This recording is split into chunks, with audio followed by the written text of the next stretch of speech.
Sister threw my son's birthday present against the wall, laughing while he cried in front of everyone. My family said, "Oh come on, it's just a joke." My father stood up, took off his ring, and slammed it on the table. The room went silent. What he said next shattered our entire family. "I am Hazel. I am 32 years old, and my own sister destroyed my son's most precious birthday gift right in front of him," laughing as my little boy's heart broke.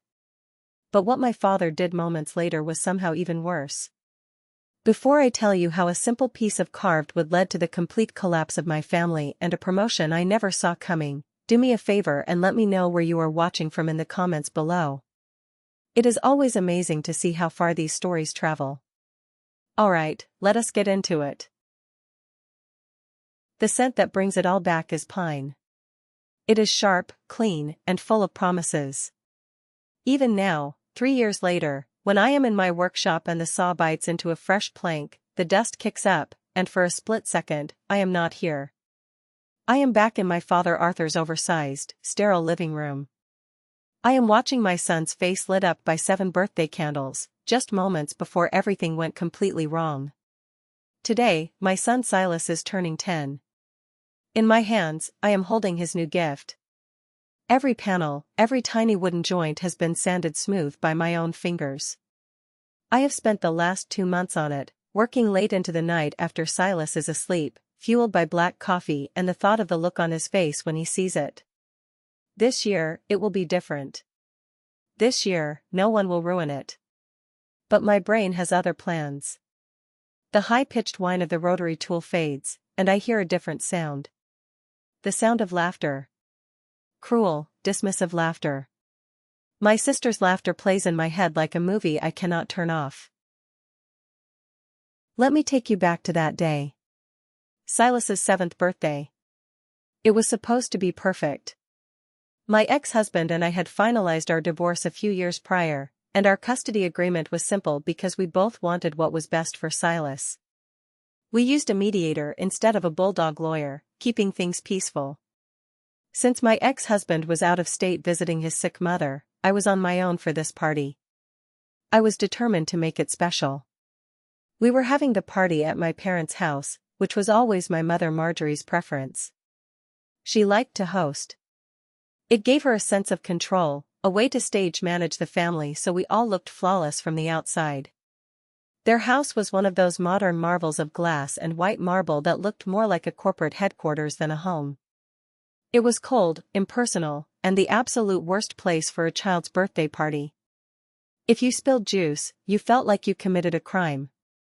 But Silas did not care. He was 7. All he saw was a big space to run around in with his friends from school, and a mountain of presents in the corner. His excitement was a tangible thing, a bright light in that sterile house. The centerpiece of it all was my gift. For 3 months, I had spent every spare hour in my cramped garage, which I had converted into a makeshift wood shop. I was working a dead-end office job back then. It was a job my father had gotten me at his firm.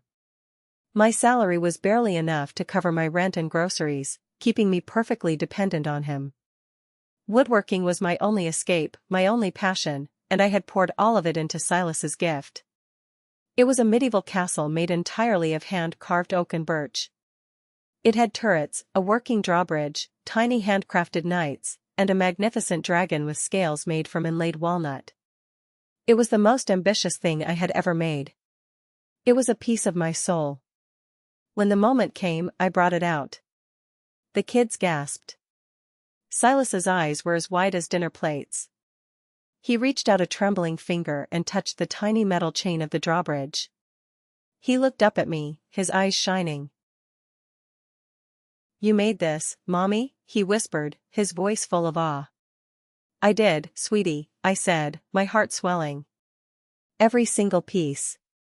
That was the exact moment they chose to arrive. My sister Beatrice and my parents, Arthur and Marjorie. Always late.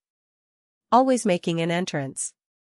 Beatrice is 5 years older than me, and she was the undisputed golden child. She worked with my father at his successful firm, had the perfect wealthy husband, the perfect enormous house, and a condescending smirk that she wore like a badge of honor. She was everything my father valued. She was pragmatic, ruthless, and driven by status. I was the quiet one, the single mother, the disappointment. Beatrice sauntered in, a glass of expensive white wine already in her hand. She was wearing a designer silk blouse that probably cost more than my rent. She glanced at the wooden castle, her eyes scanning it with bored disdain. "Still playing with blocks, Hazel," she said, just loud enough for me to hear over the chatter of the children. My father clapped me on the shoulder. It was a gesture that was meant to look supportive to the other parents in the room, but it felt more like a physical correction. "It is a nice hobby, sweetheart," Arthur said, his voice laced with that familiar tone of faint amusement. "Keeps you busy, I suppose." My mother Marjorie just smiled her placid, everything is fine smile. She adjusted her pearl necklace and looked around the room. "It is quaint, dear," she said, before immediately changing the subject. She turned to one of the other mothers and started boasting loudly about a massive promotion Beatrice had just received at the firm. Marjorie was the family peacekeeper, which really meant she was an expert at ignoring anything unpleasant and sweeping dysfunction under the rug. Her primary goal was maintaining the illusion of a perfect family, no matter the emotional cost to those trapped within it. Silas, completely oblivious to the toxic undercurrents, was already lost in his new world. He was setting up the tiny wooden knights on the battlements, making quiet roaring sounds for the walnut dragon. His joy was so pure, so complete. I stood there watching him, holding a paper plate of half-eaten cake, and for a few minutes, I let myself believe that maybe, just this once, things would be okay. I should have known better. With my family, the storm was always just over the horizon, and it was about to make landfall right in the middle of my son's birthday party. The breaking point came, as it always did, disguised as an accident. After the cake and the singing, Silas had carefully placed his wooden castle on the low marble coffee table in the center of the living room. He wanted everyone to see it. He was so incredibly proud. His little friends were gathered around, pointing at the tiny carved windows and the working drawbridge, their faces full of wonder. Beatrice had been circling the room, making slick comments, charming the other parents, and making sure everyone knew how important she was. She walked over to the makeshift bar, refilled her wine glass to the brim, and then made her way over to the group of kids. "What is this, then?" she said, feigning interest. She leaned heavily over the glass table, her shadow falling completely over the wooden castle. "Pretty flimsy-looking thing. Are you sure it is safe for the king in there?" I felt a tight, cold knot form in the pit of my stomach. I took a step forward. "Beatrice, do not," I said, my voice low and warning. She shot me a look. It was a flash of pure malice in her eyes before it was instantly replaced by her usual, arrogant smirk. "Relax, little sister. I am just looking." She reached out her hand, hovering her manicured fingers directly over the main tower of the castle. And then, it happened. She stumbled. It was a clumsy, exaggerated motion that fooled absolutely no one. Her arm shot out, supposedly to catch her balance, and she slammed her palm down directly on top of the main tower. The sound was sickening. It was a loud crackle and a harsh splintering of dry wood. It was a noise that felt exactly like a bone breaking in a quiet room. The main tower collapsed inward. The intricate drawbridge snapped off its hinges. The tiny hand-carved knights scattered across the cold marble floor like thrown dice. The beautiful walnut dragon's head broke clean off and rolled under the sofa. 3 months of my life. My heart. My desperate love for my son. All of it destroyed in a single, deliberate second. For a long moment, there was absolute, suffocating silence. Every eye in the room was fixed on the wreckage. Silas just stared at the table, his mouth forming a perfect circle of pure disbelief. He dropped the wooden knight he was holding. Then, his lower lip began to tremble violently. A single tear rolled down his cheek, followed by another. A deep, heart-wrenching sob escaped his small chest. And Beatrice laughed. It was not a nervous chuckle. It was not an awkward gasp. It was a full-throated, genuine laugh of pure amusement. She stood up straight, brushing a speck of dust off her silk blouse, a triumphant look plastered on her face. "Whoops," she said, without a single trace of remorse in her voice. "Clumsy me." Something inside my chest snapped completely. The heat rushed to my face. I dropped my paper plate on the floor and moved toward her, my hands clenched into tight fists at my sides. "What is wrong with you?" I screamed, my voice echoing off the high ceilings. Before I could take another step, my father's heavy hand was flat against my chest, physically pushing me back. "Hazel, stop it right now," Arthur commanded, his voice deep and firm. "It was an accident." "An accident?" I stared at him, my vision blurring with rage. "You saw what she did. She did it on purpose." "Oh, come on, Hayes," Beatrice said, rolling her eyes and taking a sip of her wine. "It is just a joke. Lighten up.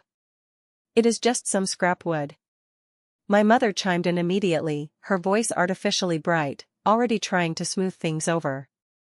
"Hazel, please do not make a scene. The other parents are watching. We can just buy him a nice plastic toy from the store tomorrow." A scene. My 7-year-old son was sobbing uncontrollably, his dream gift lying in shattered pieces on their expensive table, and my parents were worried about a scene. I looked around the large room. The other parents were awkwardly looking away, suddenly fascinated by the patterns on their shoes or their empty cups. My own family, my aunts and uncles, were just standing there. Silent. Complicit.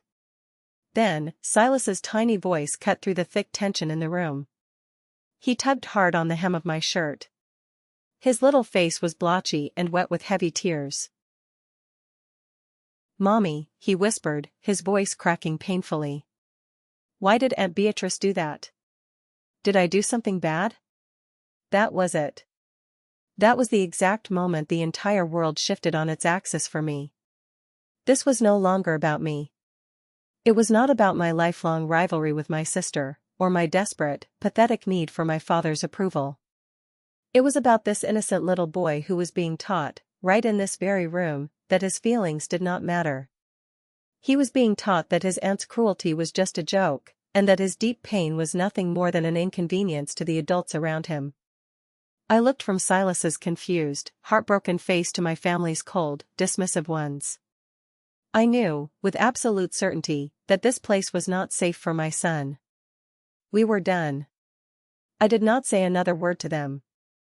I knelt down on the hard marble floor, gathered my sobbing son tightly into my arms, and buried my face in his soft hair.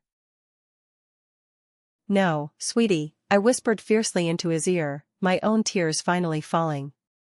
"You did nothing bad. You did nothing wrong at all.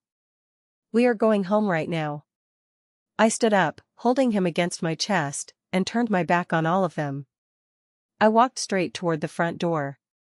I did not look back. I could feel their heavy eyes on me, a mixture of annoyance and disbelief. I did not care. When we got to my car, my hands were shaking so badly I could barely unlock the doors. I opened the back door and gently buckled Silas into his car seat. He was still crying softly, taking deep, shuddering breaths. I reached into my pocket and pulled out the broken head of the walnut dragon. I had instinctively scooped it up from the floor before we left. I pressed it into his small hands. He clutched it against his chest like a lifeline. The drive back to my small, rented house felt like a funeral procession. The silence inside the car was heavy and suffocating. But beneath that silence, a massive decision was being made in my mind. The fragile, desperate impulse to protect my son was rapidly hardening into an unshakable, concrete resolve. I watched the streetlights pass over Silas's sleeping face in the rearview mirror. When we got home, I carried him inside and put him straight to bed. I pulled his favorite blanket up to his chin. He fell into a deep, exhausted sleep, his fingers still wrapped tightly around the broken wooden dragon. I stood in his doorway for a long time, just watching his chest rise and fall. I walked into my small kitchen. I turned on the cold water in the sink and splashed my face. I looked at myself in the small mirror above the sink. I looked tired. I looked defeated. But deep in my eyes, there was a new kind of fire. I wiped my face with a rough towel. I looked at the clock on the stove. It was almost midnight. I grabbed my keys off the counter. I drove back to my parents' house. The streets were completely empty.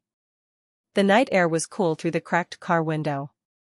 When I pulled up to their massive house, the driveway was empty of guest cars, but the lights in the living room were still blazing brightly. I walked up to the heavy oak front door and let myself in with my old key. I walked down the long hallway and stepped into the living room. Arthur, Marjorie, and Beatrice were sitting around the seating area, having a late nightcap. The wreckage of the beautiful wooden castle was completely gone. The marble table was wiped perfectly clean, sweeping away 3 months of my love and hard work as if it had never even existed. "Well, there you are," my mother Marjorie said, a tone of heavy relief in her voice. She took a sip of her tea. "We were starting to get worried. You just stormed out like a crazy person." "She completely overreacted," Beatrice said, swirling the amber liquid in her crystal glass. "She did not even look at me. She has always been way too sensitive. It is exhausting." My father Arthur was silent. He was sitting in his large leather armchair, watching me closely. He was the judge, the jury, and in this house, I always felt like the one on trial. "I came to say goodbye," I said. My voice was completely flat. The hot, screaming rage I had felt earlier was completely gone. It was replaced by something much colder. Something final. Marjorie scoffed lightly and waved her hand in the air. "Oh, Hazel, please do not be so incredibly dramatic. You will feel much better in the morning after you sleep it off." "No," I said, stepping further into the room and looking directly into my father's eyes. "I am done. We are done. I will not raise my son in a family where his feelings are treated like a joke, and where cruelty is considered family entertainment. I will not have him look up to a woman like Beatrice, or be taught that your approval is the only thing that matters in this world." I slowly turned my gaze to my mother. "And I will not have him learn that keeping the peace means letting the bullies win every single time." Arthur's jaw tightened visibly. This was not how things were supposed to go in his house. According to the unspoken family script, I was supposed to come back, apologize for making a scene in front of his important friends, and things would slowly go back to normal. I had just taken that script, torn it into pieces, and thrown it straight into the fire. He stood up from his leather chair. He was a tall, imposing man, and he used his physical presence to intimidate. "You are making a massive mistake, Hazel," he said, his voice dropping low and dangerous. "You have a comfortable job at my company. You have a life that we provide for you. You have a salary that pays for that roof over your head." It was a blatant threat. It was a sharp reminder that my financial stability, my very survival as a single mother, was entirely tied to his goodwill. If I walked out that door, he was promising to cut me off entirely. He was silently threatening my potential inheritance. He was threatening my livelihood. I looked at him, and for the first time in my entire life, I did not feel small. "You can keep the job," I said. The words leaving my mouth felt terrifying, but incredibly liberating. "I will be out of my office, and my desk will be completely clear, by the end of the day tomorrow." For the first time all evening, Beatrice looked genuinely shocked. She almost dropped her glass. I had just voluntarily surrendered the one thing she thought I was desperately clinging to. I was giving up the money. "Do not come crawling back here crying to me when you cannot pay your rent next month," Arthur warned, pointing a thick finger at me. I did not argue. I did not yell. I just nodded a slow, final goodbye. I turned around and walked down the long hallway, out the heavy front door, and into the cool night air, leaving them in completely stunned silence. The very next morning, the reality of what I had done hit me like a physical blow. But I did not stop moving. I packed 2 large suitcases with my clothes, and 2 suitcases for Silas. I spent 3 hours in my garage, carefully packing all of my woodworking tools into heavy plastic bins. My chisels, my saws, my sandpaper. They were the only things in the world that felt truly mine. We had to move out of the rental house within the week because without my father's salary, I could not afford the upcoming rent. I scoured the local listings and found a small, dingy apartment on the absolute opposite side of town. It was located directly above a 24-hour laundromat. When I unlocked the door for the first time, the smell of industrial bleach, damp clothes, and old dust hit me instantly. The apartment was essentially a shoebox compared to the house we were leaving behind. The carpet was frayed, the paint was peeling in the corners, and there was a constant, low vibration shaking the floorboards from the heavy washing machines downstairs. But as I stood there in the empty living room, holding Silas's hand, it felt like a palace. It felt safe. Silas let go of my hand and walked into the center of the small room. He looked up at the water-stained ceiling, and then looked back at me. "Is this our new home, Mommy?" he asked softly. I put my bags down on the floor. I knelt down so I was right at his eye level. I took both of his small hands in mine. "Yes, it is, sweetie," I said, forcing a bright smile onto my face. "It is our brand new castle." He reached into his pocket and pulled out the broken wooden dragon head. He held it up between us. "Can you fix him?" he asked, his eyes wide and hopeful. I took the small, fractured wooden figure from his hand. I felt a massive lump forming tight in my throat. I nodded slowly, fighting back tears. "Yes, buddy," I whispered, pulling him into a tight hug. "I can fix him. We are going to fix everything." It was a solemn promise to him, and a desperate promise to myself. As I stood up in that tiny, smelling apartment, with absolutely nothing to my name but a few bags of clothes, a box of tools, and a broken wooden toy, I had never felt more utterly terrified, or more completely free, in my entire life. The first 6 months of our new life were absolutely brutal. The initial rush of freedom and defiance I felt on that first day was very quickly replaced by the crushing, suffocating weight of extreme poverty. The small savings account I managed to scrape together from my divorce settlement dwindled with alarming, terrifying speed. The apartment walls were paper thin. Every night, the constant, rhythmic humming and thumping of the commercial dryers below us became the unavoidable soundtrack to our existence. I could not afford daycare, so I had to meticulously coordinate my work schedule around Silas's school hours. I swallowed every ounce of my pride and took on absolutely any physical work I could find. I spent my mornings stocking heavy cans on the bottom shelves at a local discount grocery store. My knees bruised and my back ached constantly. In the evenings, I drove my old, sputtering car across town, delivering lukewarm pizzas to large, beautiful houses that felt a million miles away from my own reality. On weekends, I advertised my services online and spent hours assembling cheap, flat-pack furniture for busy professionals. I was exhausted. I was physically drained to my very bones, and emotionally stretched thinner than a wire. More than once, I would sit in my dark car after a 14-hour workday, gripping the steering wheel. I would look down at my hands. They were no longer the soft hands of an office worker. They were covered in small burns from pizza ovens, paper cuts from cardboard boxes, and thick, hard calluses. In those dark, quiet moments in the car, the silence would creep in, and I would hear my father Arthur's booming voice echoing in my head. "Do not come crawling back here crying to me when you cannot pay your rent." The temptation to give up was always there. It was a dark, insidious whisper in the back of my mind. It would be so incredibly easy to just pick up the phone, swallow my pride, apologize to Beatrice, and accept the comfortable, golden cage I had boldly walked away from. The firm would take me back. My mother would pretend nothing happened. We would have money again. But then, I would open the apartment door, and I would see Silas. He never complained once. He adapted to our new, difficult circumstances with the kind of pure, unshakable resilience that only children truly possess. He thought living above a laundromat was a grand adventure. He told his friends at school that our floor rumbled because we lived on top of a secret factory.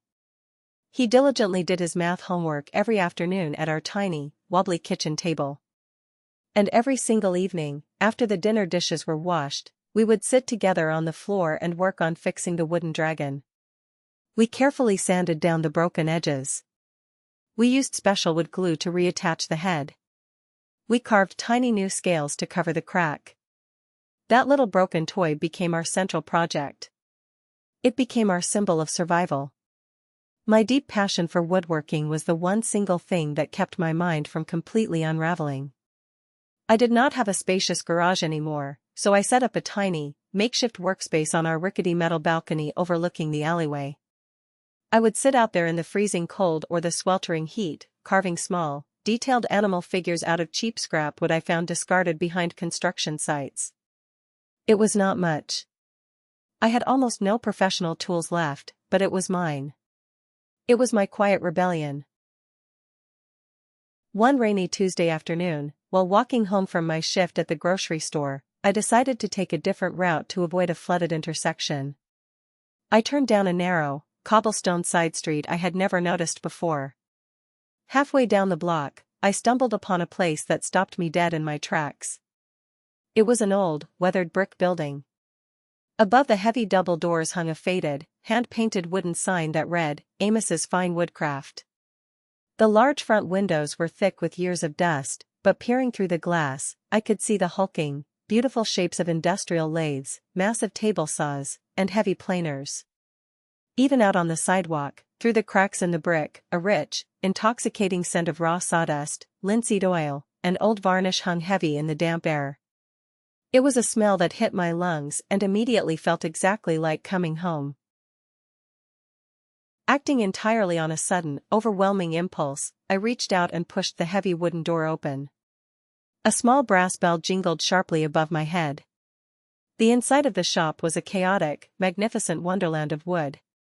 Long, thick planks of rich cherry, dark oak, and pale maple were stacked haphazardly all the way to the high ceiling. Half-finished dining chairs, intricately carved bed frames, and sturdy wooden cabinets stood around the room like silent, patient sentinels waiting to be brought to life. And standing right in the middle of it all, enveloped in a cloud of fine dust, was a man who looked exactly as old and sturdy as the massive oak trees he worked with. He had a wild shock of thick white hair and a face deeply mapped with decades of wrinkles. He wore a heavy leather apron over a flannel shirt. His hands were thick, heavily gnarled with arthritis, but they moved with a surprising, fluid grace as he gently guided a piece of mahogany over a loud belt sander. He heard the bell. He shut off the loud machine, the whining sound spinning down to silence. He pulled down his safety mask and looked at me sharply over the top of his wire-rimmed glasses. "Can I help you with something?" he asked. His voice was a deep, gravelly rumble that vibrated in his chest. I froze, suddenly feeling like a complete intruder in a sacred space. I wiped my wet shoes on the floor mat. I was just looking, I stammered, my cheeks flushing hot. "You have an absolutely beautiful shop here." He grunted loudly, picking up a dirty rag and wiping the sawdust off his thick hands. "It is a messy shop. Not a museum." "What do you do for a living, girl?"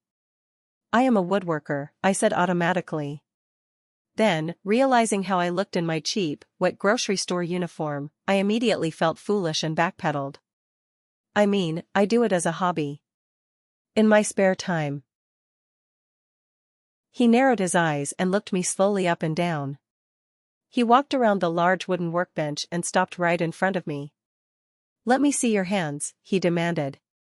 I hesitated, but then slowly held my hands out, palms facing up. They were an absolute mess. There was stubborn pizza grease deeply embedded under the fingernails. There was a fresh, angry red splinter from a cardboard packing crate on my thumb.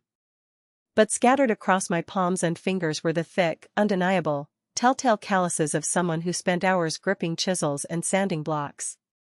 He reached out and took my right hand in his. His grip was surprisingly strong and warm. He turned my hand over under the bright overhead work light.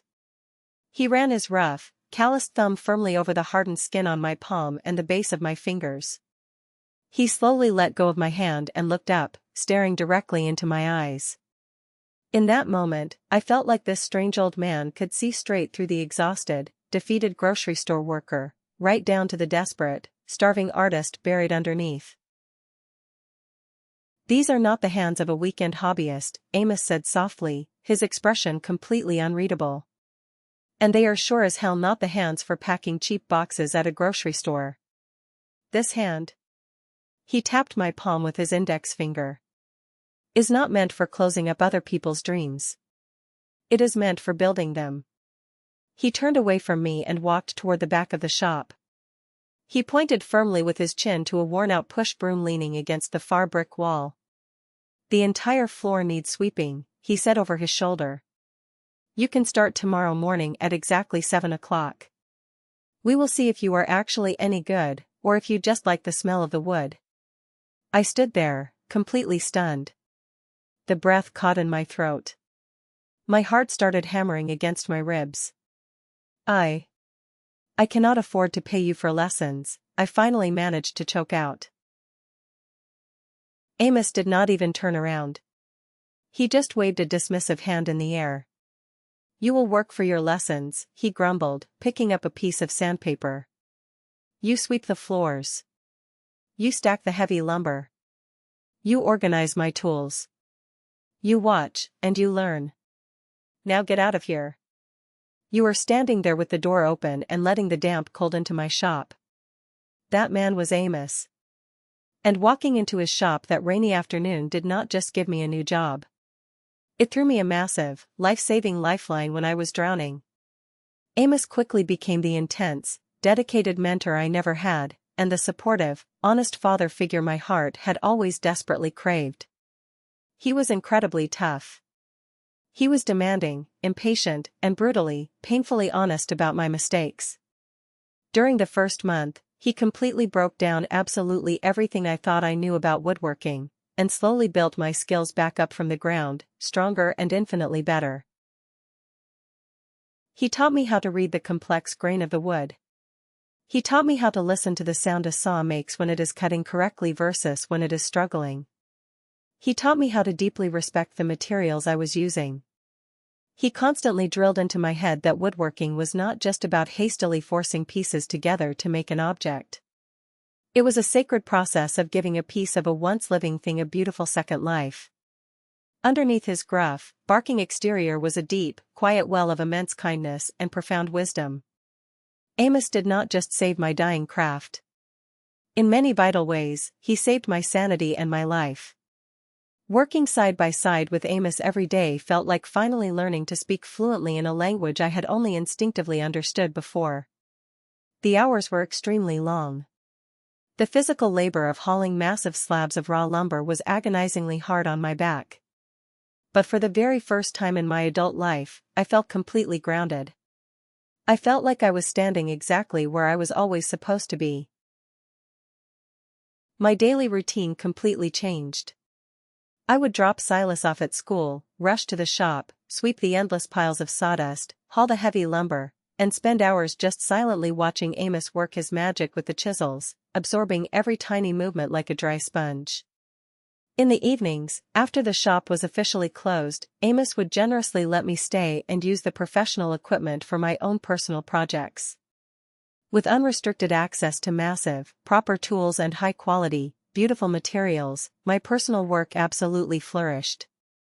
I moved away from simple, crude shapes and started designing and building incredibly intricate, complex wooden toys for Silas. I built highly articulated wooden animals with joints that moved smoothly. I designed complex, challenging puzzle boxes with hidden compartments that took days to figure out. I created an entire fleet of beautifully aerodynamic little wooden race cars. Silas absolutely loved every single piece. Our tiny apartment above the laundromat slowly began to fill up with the smell of fresh wax and polished maple. One evening, we were sitting on the worn-out living room rug. Silas was carefully lining up a massive traffic jam of the wooden cars I had made for him. He paused, holding a sleek little sports car carved from dark walnut. He looked up at me, his young face very serious. "You know, Mommy," he said thoughtfully, "you should really sell these. I bet a lot of other kids would like to have toys this cool." The very idea was completely terrifying to me.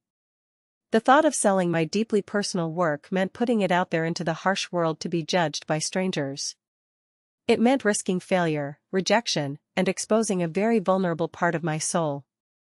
But looking down at Silas's hopeful, encouraging face, and thinking about the painfully small balance in our bank account, I knew I had to at least try. I had to be brave for him. The next day at the shop, I nervously mentioned the idea to Amos while we were eating our sandwiches on a pile of lumber. Amos, who stubbornly refused to own a microwave and still read the newspaper in print, was surprisingly savvy about the modern business world. "The entire world's marketplace is sitting right inside that little glowing phone in your pocket, girl," he grumbled, taking a bite of his sandwich. "If you make something good, people will pay for it. Do not hide your light under a bushel." He was right. Over the next few weeks, Amos helped me completely clear off a large workbench. He set up some bright, professional lighting using old shop lamps, and helped me take beautiful, high-quality photographs of my best toys. We spent an entire evening sitting at his dusty desk, navigating the complicated process of setting up an online artisan storefront. When the website was almost ready to launch, we hit a roadblock. We desperately needed a name for the business. I sat at the kitchen table that night, completely stumped, chewing on the end of a pencil. Silas, who was helping me by organizing a box of small wooden scraps by size, looked up from his important work. "What about calling it Silas's Sanctuary?" he suggested brightly. I put my pencil down. "Silas's Sanctuary?" "Yeah," he nodded enthusiastically. "Like a really safe place for all the toys to live before they find their kids. And a safe place for us, too." It was perfect. It was infinitely more than perfect. It was the exact, beautiful embodiment of what this entirely new life was supposed to be for us. A safe, warm, protected sanctuary, far away from the coldness and cruelty of my family. And so, the online store Silas's Sanctuary was officially born into the world. I started very small. I listed just 5 carefully crafted items, 2 jointed bears, a puzzle box, and 2 wooden cars. I hit the publish button, closed my laptop, and immediately felt sick to my stomach with anxiety. I expected to hear nothing but crickets for months. To my absolute, total shock, my phone dinged with the first sale notification within less than a week. A woman in Oregon bought one of the jointed bears. 3 days later, another notification chimed. A man in Texas bought the puzzle box. Then another sale came and another. They were relatively small orders, just a few dozen here and there, but to me, they felt like absolutely monumental, life-altering victories. Every single notification chime was a massive validation of my skill. Every order packed and shipped was a tiny, triumphant rebellion against my father Arthur's deep-seated belief that my passion was completely worthless and that I would inevitably fail without his money. I took the profit from those first few sales, marched down to the local bank, and proudly opened a brand new savings account. I deposited $50. It was a very humble, microscopic start, but it was the official beginning of a brand new college fund for Silas. I was building our future, one block of wood at a time. Word of mouth started to spread rapidly within the tight-knit online artisan community. A popular mother who ran a parenting blog bought one of my complex puzzle boxes for her son. She loved it so much that she wrote a glowing, highly detailed review on her website, praising the smooth finish, the natural materials, and the obvious love poured into the craftsmanship. When I woke up the morning her blog post went live, my phone was frozen from the sheer number of notifications. My open orders had literally doubled overnight. For the next 2 months, my life became a frantic, exhausting blur of flying sawdust, endless sanding, printing shipping labels, and running to the post office. I was working every single spare minute I had between my shifts at the grocery store and taking care of Silas. My hands cramped, my eyes burned, and I was constantly covered in a fine layer of wood dust. But as I sat on the floor of my tiny apartment, surrounded by a mountain of brown shipping boxes ready to go out, I realized something important. I was exhausted, yes. But it was a profound, deeply satisfying kind of tired. It was the rich, fulfilling exhaustion that only comes from physically building something entirely of your own creation, with your own two hands, and watching it succeed against all odds. I finally felt like I was winning. I felt untouchable. But I was about to learn a very painful lesson. Just when you think you have built walls high enough to keep the monsters out, you realize you accidentally left the front door wide open for the snakes to slither right in. The first few months of running Silas's sanctuary online felt like a beautiful, exhausting dream. Every single morning, I would wake up before the sun even thought about rising over the city skyline. I would stumble into my tiny kitchen, brew the strongest pot of cheap coffee I could find, and sit down at my laptop. Seeing those new order notifications waiting for me in my inbox was a thrill I cannot even begin to describe. It was not just about the money, though every single dollar counted toward our survival. It was the profound validation. People out there in the real world, complete strangers who did not know my family's toxic history, were choosing to spend their hard-earned money on things I created with my own two hands. My routine became a well-oiled machine. After I dropped Silas off at his elementary school, I would drive straight to Amos's wood shop. The smell of raw pine and cherry wood waiting for me felt like a warm embrace. I would spend hours at the workbench, my hands covered in sawdust, shaping, sanding, and assembling the wooden bears, the complex puzzle boxes, and the sleek little cars. In the afternoons, my tiny living room transformed into a shipping department. I would sit on the worn-out carpet with a roll of bubble wrap, carefully packing each wooden toy into a sturdy cardboard box. I hand-wrote a small thank you note for every single order. I wanted my customers to know that their purchase was literally putting food on my table and adding to my son's college fund. Word of mouth is a powerful thing, and thanks to that parenting blog review, my sales remained steady. I was finally breathing a little easier. I even managed to buy Silas a new pair of winter boots that actually fit him, instead of scouring the local thrift store bins. I felt like I was finally building a solid brick wall around us, a fortress that my father's money and my sister's cruelty could never penetrate. But I was incredibly naive. I was so focused on the beauty of the wood and the joy of creating that I completely forgot how ruthless the business world could be. I forgot that when you build something beautiful, there is always someone waiting in the shadows to tear it down and sell the pieces for a quick profit. It started on a Tuesday evening. I was sitting on my outdated sofa, scrolling through my social media feed while Silas was in the bathtub. I was looking at pictures of different craft fair displays, trying to get ideas for the future. Suddenly, a sponsored advertisement popped up on my screen. The brightly colored text flashed, "Affordable educational toys for smart kids. Shop Flora's Funhouse." I normally scroll right past those cheap ads, but the image below the text made my heart stop completely dead in my chest. There, brightly lit against a stark white background, was a plastic, mass-produced toy bear.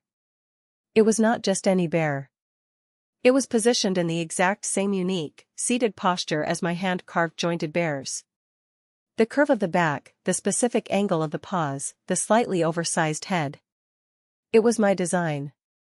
I clicked on the advertisement, my hands suddenly clammy and cold. It took me to a massive online storefront called Flora's Funhouse. I scrolled through her product pages, feeling a cold wave of nausea wash over me. It was not just the bear. There was a cheap, injection-molded plastic puzzle box painted in garish neon colors, but the locking mechanism and the shape were identical to mine. There was a set of plastic race cars that perfectly mimicked the aerodynamic curves I had spent weeks perfecting on my sandpaper blocks. I felt completely violated. It felt like someone had walked right into my home, opened my personal diary, and photocopied the pages to hand out on the street corner. My work was about quality, natural materials, and authentic craftsmanship. Hers was entirely about cutting every possible corner, using cheap overseas manufacturing, and making a fast, soulless buck. She was undercutting my prices by 60%. I sat there on the sofa, staring at the glowing screen, feeling the hot sting of tears welling up in my eyes. I felt so incredibly small and powerless. I did not have the money to hire an expensive corporate lawyer to fight a copyright battle. I barely had enough money to keep my electricity turned on. Right at that exact moment, my cell phone rang on the coffee table. I jumped, startled by the loud noise. I looked at the caller ID. The name flashing on the screen was Faye. Faye and I had been best friends since kindergarten. We had shared juice boxes, survived awkward middle school dances together, and cried on each other's shoulders during high school heartbreaks. She was the one person outside of my family who knew exactly how suffocating my father Arthur could be, and how deeply cruel my sister Beatrice truly was. But after my divorce, and especially after I blew up my relationship with my family and moved across town, Faye and I had drifted apart. She was still firmly entrenched in that wealthy, country club social circle that I had completely abandoned. I had not heard her voice in over a year. I wiped my eyes with the back of my hand, cleared my throat, and answered the phone. "Hello?" I said, trying to sound normal. "Hazel." "Oh my goodness, it is so incredibly good to hear your voice," Faye chirped.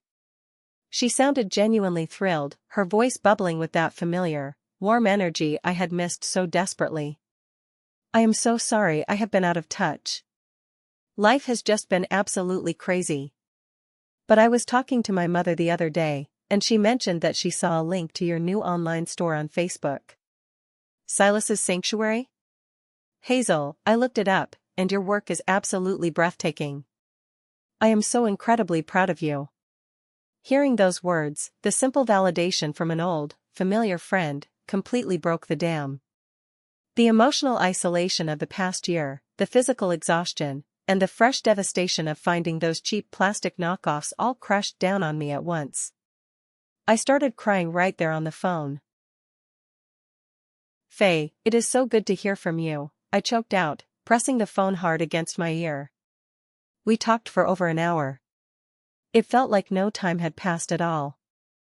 I was so incredibly lonely. I had Amos at the shop, but he was a gruff older man. I had Silas, but he was a child I had to protect.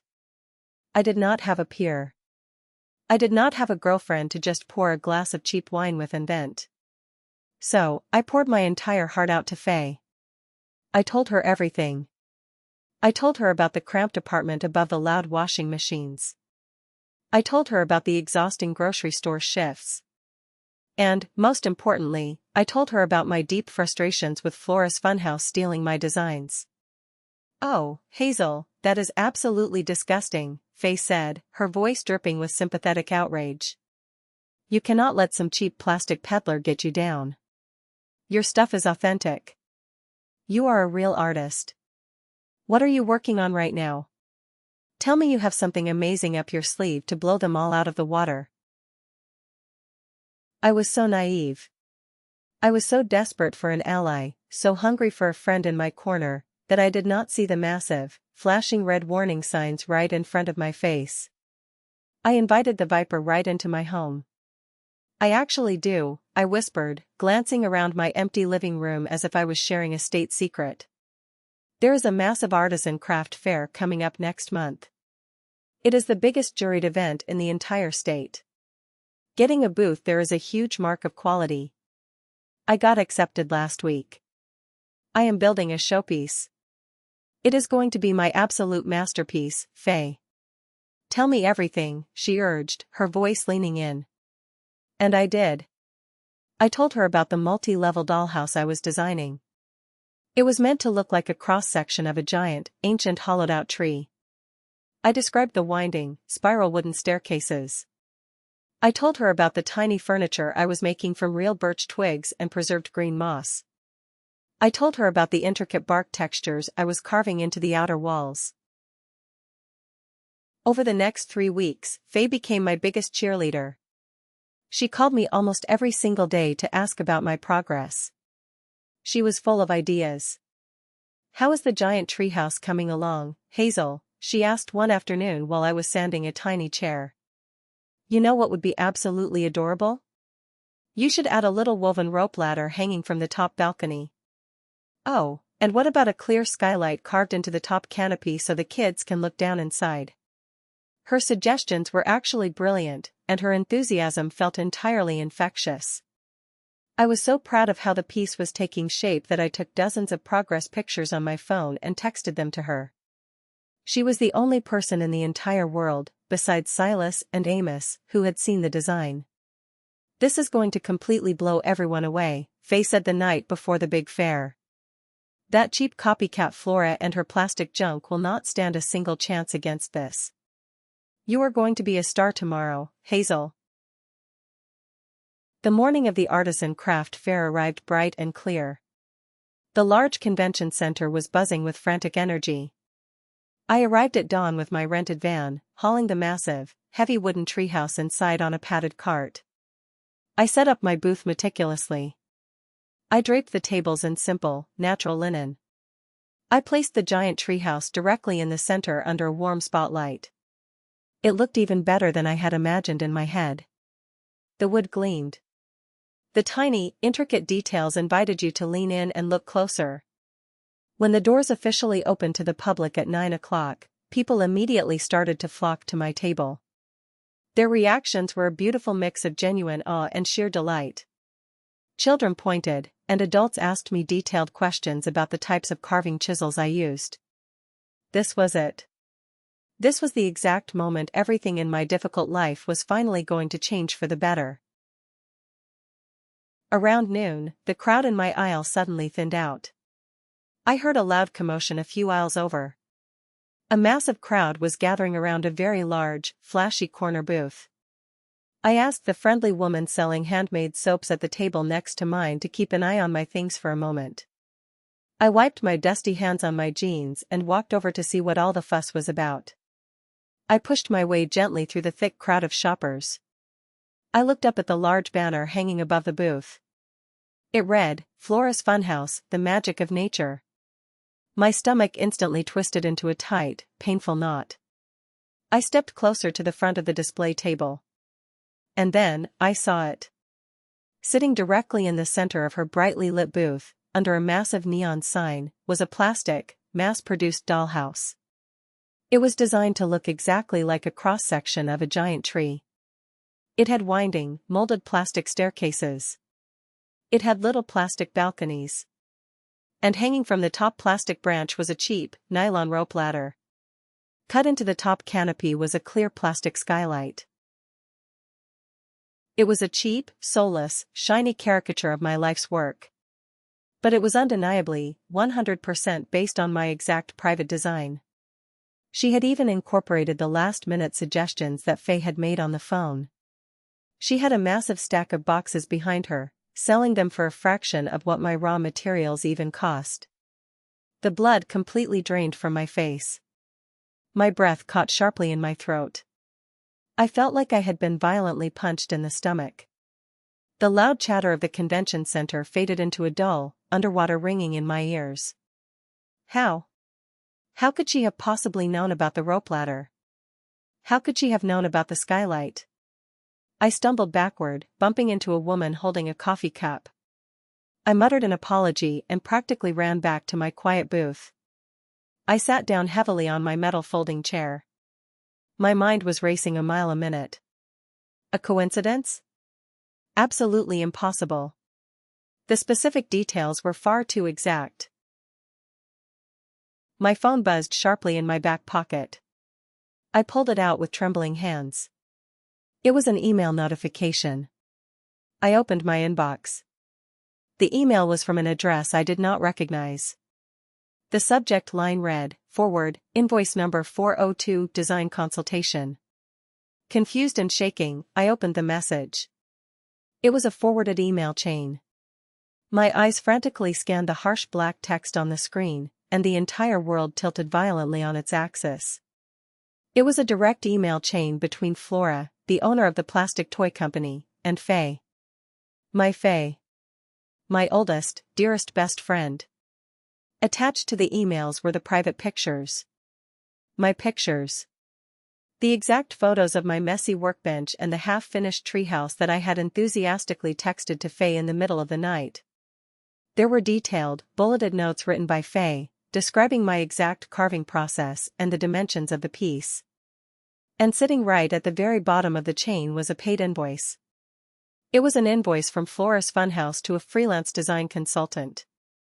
The payment was made out directly to Faye. She had sold me out. Every single encouraging word, every late-night phone call, every time she said, "I am so incredibly proud of you, Hazel," had been a calculated, disgusting lie. She had been deliberately feeding my dreams, my hard work, and my vulnerable trust directly to my biggest competitor for a quick cash payout. Mourning the sudden, violent death of a lifelong friendship felt exactly like attending a funeral where you are the only one crying. I sat there in the metal folding chair, staring blankly at the screen. I felt a cold, white-hot rage begin to build deep inside the pit of my stomach. It was an anger so intense, so physically overwhelming, that it actually made me dizzy. I wanted to stand up and scream at the top of my lungs. I wanted to march over to Flora's booth, flip her plastic tables upside down, and smash that fake treehouse into 1,000 pieces. I wanted to find Faye and demand to look her in the eyes. But then, I slowly looked down at my hands. I looked at the thick calluses on my palms. I looked at the beautiful, warm, handcrafted wooden treehouse sitting proudly on my table. And I looked at the small line of people who were still waiting patiently to ask me questions about my work. Rage would not fix this broken situation. Despair would not pay my rent. Only the hard work would. I took a massive, deep breath, pulling the scent of the wood deep into my lungs. I stood up. A completely new, hard-edged, absolute calm settled heavily over my shoulders. Someone in the crowd asked me a question about the specific type of birch bark I used for the shingles. I smiled genuinely, looked them in the eye, and answered it. Then another person asked a question. Then another. I made a silent vow to myself right then and there. I would not let them break me. I would not let my toxic family break me. I would not let cheap competitors break me. And I certainly would not let the woman I used to call my best friend break me. The artisan fair was not over yet, and neither was I. For the rest of the long afternoon, I operated on pure, unadulterated adrenaline and fierce defiance. I did not sit back down once. I talked to every single person who stopped at my booth. I showed them the tiny, microscopic tool marks on the miniature wooden furniture that proved human hands had shaped it. I explained exactly how the natural grain of the birch would make the tiny floors look like they were shimmering in the light. I let them physically hold the pieces, urging them to feel the substantial weight and the natural warmth of real, solid wood, silently contrasting it in their minds with the cheap, hollow, brittle feel of the plastic imitation a few aisles away. I never once mentioned Flora's name. I never mentioned the theft or the painful betrayal. I just poured all of my focused energy into my own work, letting its undeniable quality speak loudly for itself. Slowly, almost imperceptibly at first, the tide of the crowd began to turn. People who had been holding the plastic boxes at Flora's booth started drifting back over to mine, drawn by the genuine buzz of appreciation. I could hear them whispering to each other in the aisles. The plastic one is a cheap copy. Look at the joints on this one. This one has a soul. Late in the afternoon, when the harsh fluorescent lights of the convention hall were starting to give me a headache, a woman quietly approached my booth. She was older, perhaps in her late 60s. She was impeccably dressed in a razor-sharp, tailored navy blue business suit that seemed completely out of place among the casual, flannel-wearing craft fair crowd. She carried a sleek leather briefcase. She did not look at me or say a word at first.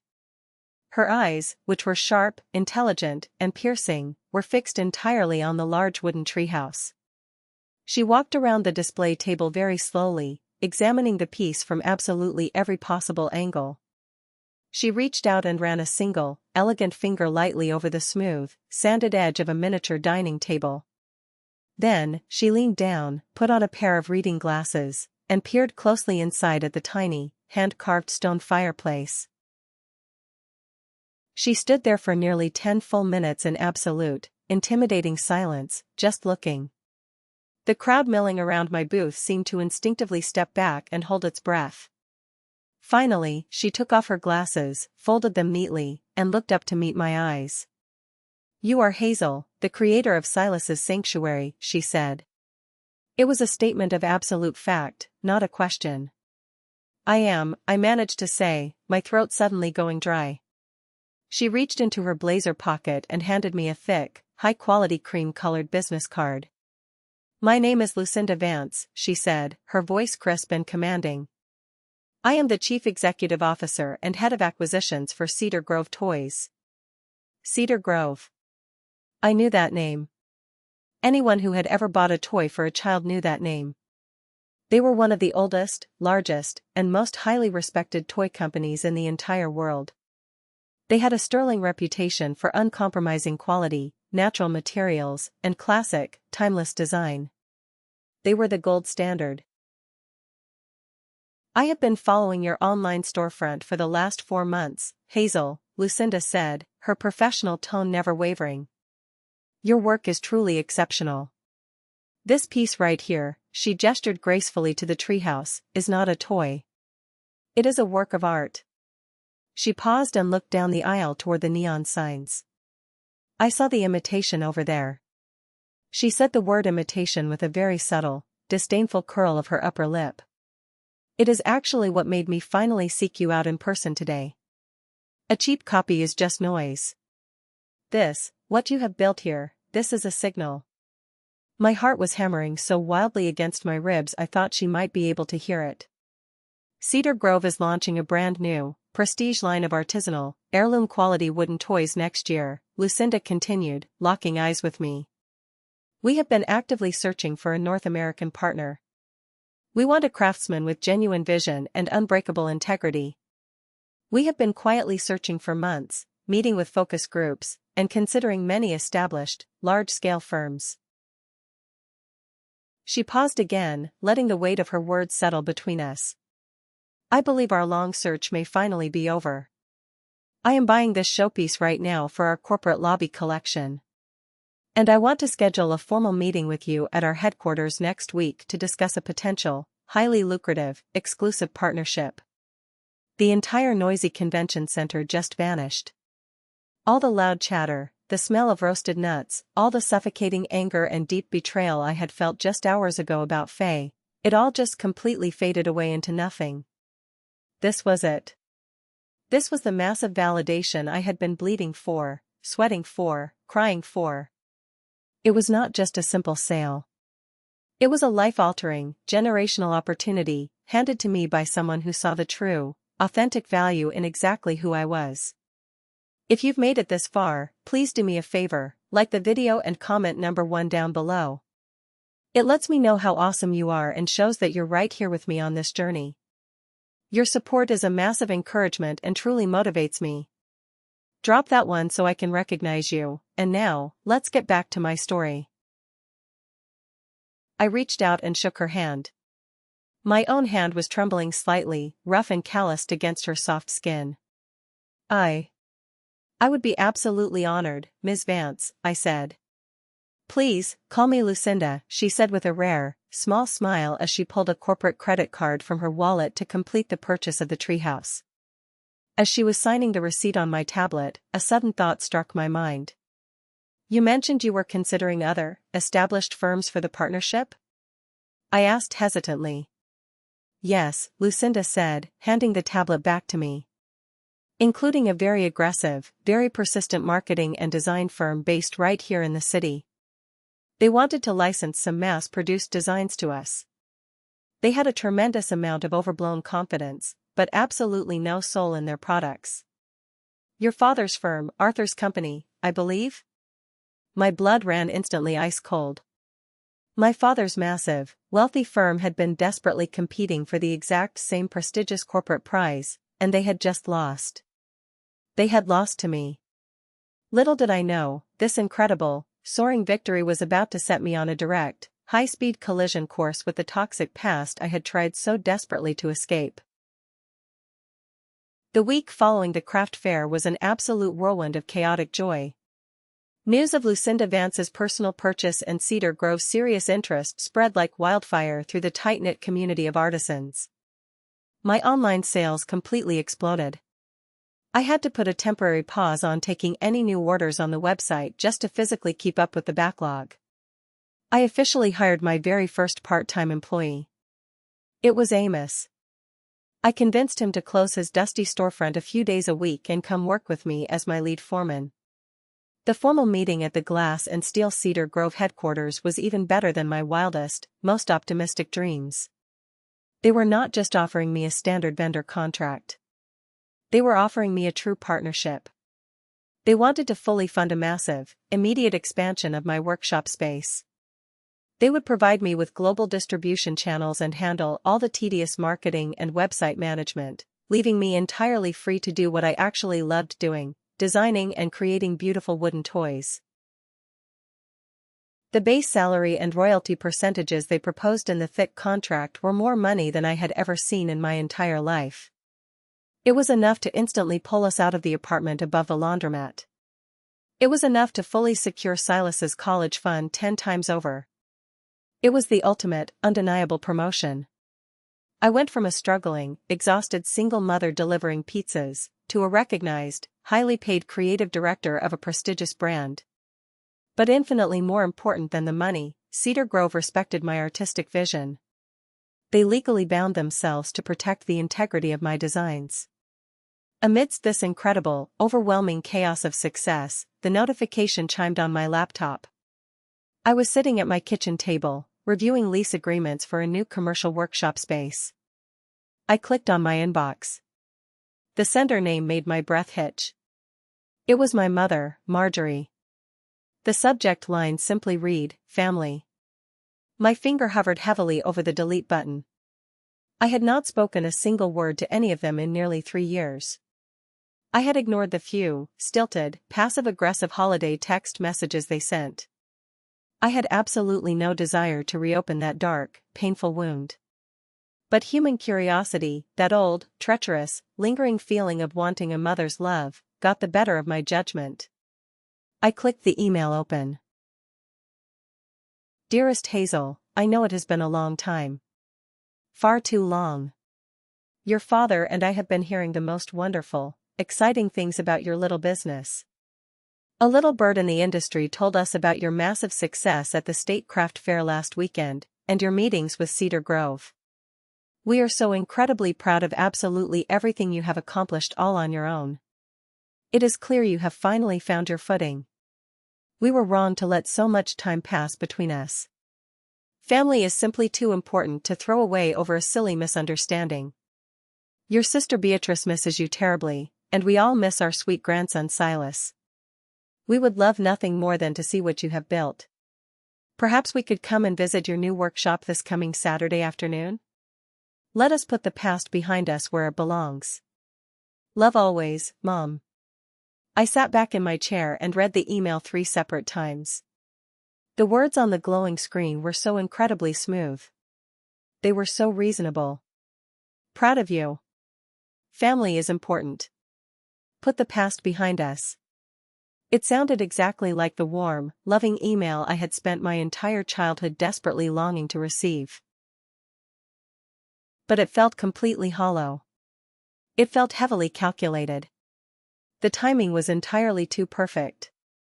They had completely ignored my existence for 3 agonizing years while I was struggling to buy groceries, delivering greasy pizzas in the rain, and barely making my rent payments. Now that Cedar Grove Toys was knocking on my door with a massive checkbook, now that my name was about to be in an international press release, suddenly they were bursting with pride? Suddenly Beatrice missed me? A very small, pathetic part of me, the little girl inside who still craved her parents' genuine approval, wanted desperately to believe the typed words. But the grown woman sitting at that table, the mother who had fought tooth and nail through poverty to build a safe life for her son, knew much better. Before I could even draft a polite refusal, my cell phone rang on the table. It was my Uncle Leland. Leland is my father Arthur's younger brother. He was always a quiet, decent man who had spent his entire life caught in my father's overwhelming, bullying shadow. He rarely called me. "Hazel, it is Uncle Leland," he said, his voice dropping low and sounding very urgent, like he was hiding in a closet. "Hi, Uncle Leland. Is everything okay?" I asked, sitting up straight. "Listen to me, Hazel. I heard your mother was reaching out to you today via email. I need to tell you something important. I was over at their house for a dinner party last night. Your name came up in conversation after a few glasses of wine. Marjorie was on the phone in the kitchen with your Aunt Edith, and I accidentally overheard her." He paused, taking a deep breath. "Hazel, your mother told Edith, yes, it is a lovely little hobby for Hazel to keep her busy, but let's be honest, it is mostly just dumb luck. She is still just playing with blocks in a garage." Then, your father chimed in. He said that now that you were getting some serious corporate attention, it was vital for the family firm to step in, guide you, and make sure you did not get in way over your head and embarrass the family name. Leland's voice was filled with deep sadness. "Hazel, sweetheart, they are not coming over to celebrate your hard work. They are coming to figure out how to control you. Protect yourself." I squeezed my eyes shut tightly. A bitter, metallic taste flooded my mouth. The sheer audacity of it was staggering. "Thank you, Uncle Leland," I said quietly, a cold calm settling over me. "I really appreciate you risking this to tell me." I hung up the phone and looked back at the glowing laptop screen. My mother's typed words, "We are so incredibly proud," mocked me brightly from the screen. It was all a massive, beautifully crafted, highly manipulative lie. They wanted my success to belong to them. Fine. They wanted to visit my workshop? They wanted to see exactly what the disappointment of the family had built. Okay. I would gladly show them. I placed my fingers on the keyboard and typed back a very short, polite reply. "Saturday at 2 p.m. works perfectly. Here is the address. See you then." I hit send. The trap was officially set. But this time I was not the naive, vulnerable girl who was going to walk blindly into it. Saturday afternoon arrived. It was a gray, heavily overcast day with a chill in the air that perfectly matched my hardened mood. The new commercial workshop space I had just leased was my absolute sanctuary. It was a massive, converted industrial warehouse with exposed brick walls and high metal beams. It was easily 3 times the size of Amos's old, cramped shop. It was filled with gleaming, brand-new, top-of-the-line woodworking equipment, entirely paid for by the generous Cedar Grove Advance. The rich, clean scent of fresh pine, expensive cherry wood, and sharp oak completely filled the massive, airy space. This was the kingdom I had built. I had not built it with a massive family inheritance. I had not built it with a nepotism connection at a fancy firm. I had built it with my own 2 calloused hands and my own unbreakable will. At precisely 2 p.m., a sleek, black luxury sedan pulled slowly up outside the large rolling garage doors of the shop. Arthur, Marjorie, and Beatrice stepped out onto the cracked concrete. They looked completely out of place. Their expensive, tailored clothes and polished designer shoes were a stark, almost comical contrast to the rustic, dusty, industrial neighborhood. They walked through the large open doors, and for a long moment, they all just stood there in silence, taking it all in. I could clearly see the genuine, unscripted surprise wash over their faces. This massive, professional operation was far, far more than the pathetic little garage hobby shop they had confidently imagined in their heads. "Hazel, darling," my mother Marjorie cried out, breaking the heavy silence. Her voice oozed with thick, false warmth as she rushed forward across the concrete floor, her arms wide open for a hug. I stood completely stiff behind a large table saw, holding a piece of sandpaper. I did not step forward. I did not return the gesture. She awkwardly dropped her arms, a flash of annoyance crossing her perfectly made-up face. "Oh, my goodness, this place is just incredible," she pivoted smoothly, gesturing to the high ceilings. "We had absolutely no idea." "It is certainly much bigger than I expected," my father Arthur admitted. His sharp eyes were already rapidly scanning the room, mentally calculating the high cost of the massive industrial planers and the heavy-duty dust collection systems. It was the closest he could possibly come to giving me a compliment. Beatrice, however, had already completely recovered her arrogant swagger. She strolled casually through the center of the workshop, her high heels clicking loudly against the concrete. She ran a dismissive, manicured hand over a stack of perfectly sanded, expensive maple boards. "Not bad, little sister," Beatrice said, her tone dripping with heavy, familiar condescension. "You made a real, functional business out of playing with blocks." "Who knew?" "So, what is the grand plan here? Sell a few more of these cute little trinkets online and then try to get a real job with benefits?" She picked up a small, intricately carved wooden fox from a nearby workbench, inspected it for a second, and tossed it carelessly back down. It clattered loudly against the table. I ignored her completely. I kept my eyes locked entirely on my father. "What do you want, Arthur?" I asked. My voice was completely even, devoid of any emotion. I did not call him Dad. Arthur looked visibly taken aback by my blunt directness. He was a man who was used to being completely in charge, used to setting the tone of every room he walked into. "What do you mean, what do we want?" he blustered, adjusting his expensive silk tie. "We came here to see you. To celebrate your little success." "Yes, it is time to put all that silly past nonsense to rest," Marjorie chimed in, smiling nervously. "Is it?"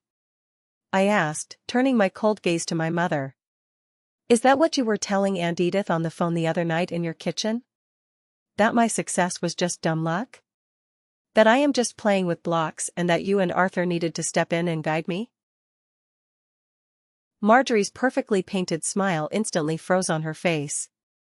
A frantic flicker of genuine panic crossed her eyes before she desperately tried to compose herself.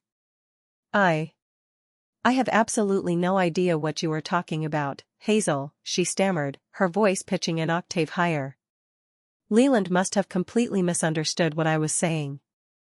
You know how he gets confused." "He did not misunderstand a single word," I said, my voice dropping lower, echoing slightly in the large space. "He just finally decided to stop being a silent, cowardly witness to your endless lies." The air in the massive workshop grew incredibly thick with heavy tension. The polite, fake family facade was cracking right down the middle, exposing the ugly rot underneath. Beatrice scoffed loudly and rolled her eyes. "Oh, for heaven's sake, here we go again. Saint Hazel the eternal martyr. Cannot you just accept that we are happy for you for once? Or is your fragile little ego so easily bruised that you have to invent crazy conspiracies about us?"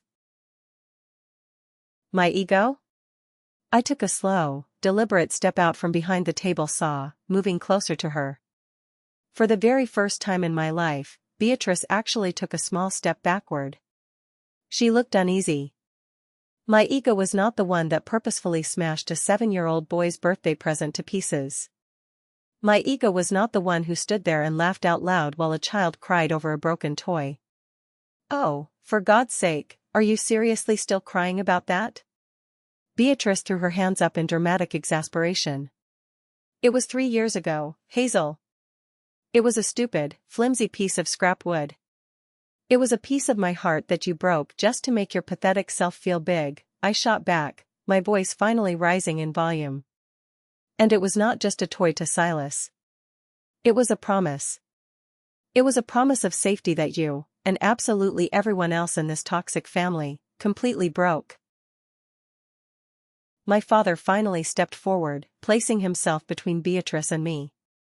His voice took on that booming, highly authoritative boardroom tone he always used to shut down arguments and force compliance.